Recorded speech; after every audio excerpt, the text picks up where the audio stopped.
મોરબીના જેતપરમાં છેલ્લા 3 મહિના કરતા પણ વધુ સમયથી ખેડૂત આંદોલન ચાલી રહ્યું છે।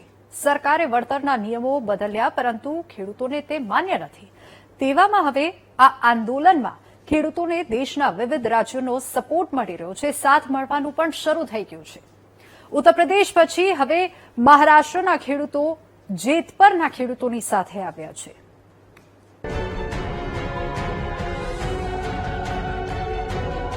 વીજ કંપનીની દાદાગીરી અને યોગ્ય વળતરની માંગ સાથે છેલ્લા ઘણા સમયથી જેતપરમાં ખેડૂતોનું આંદોલન ચાલી રહ્યું છે।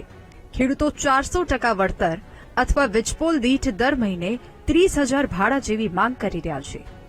સરકારે બજાર ભાવના 2 ગણાની વાત કરી, જે ખેડૂતોને માન્ય નથી। તેવામાં હવે જેતપરના ખેડૂતોને વીજ કંપનીઓની દાદાગીરી સામે મહારાષ્ટ્રના ખેડૂત સંગઠનોનો સાથ મળ્યો છે। મહારાષ્ટ્રના ખેડૂત સંગઠનો જેતપરમાં પહોંચ્યા અને ખેડૂતો સાથે સંવાદ કરી દેશવ્યાપી આંદોલનની ચીમકી ઉચ્ચારી।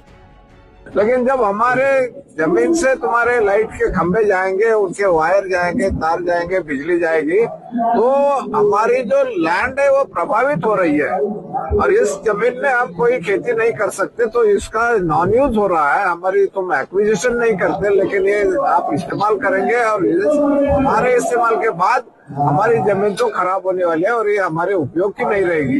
आज जो आप कीमत दे रहे हो ये हमें बिल्कुल मान्य नहीं है। जमीन हमारी, भाव हमारा रहेगा और इसके लिए हम सिर्फ गुजरात के किसान है ऐसा नहीं है, तो पूरे देश के किसान अभी इकट्ठा हो रहे हैं और यहाँ मोरबी जिले में हम देश भर के किसान लाके खड़े करेंगे।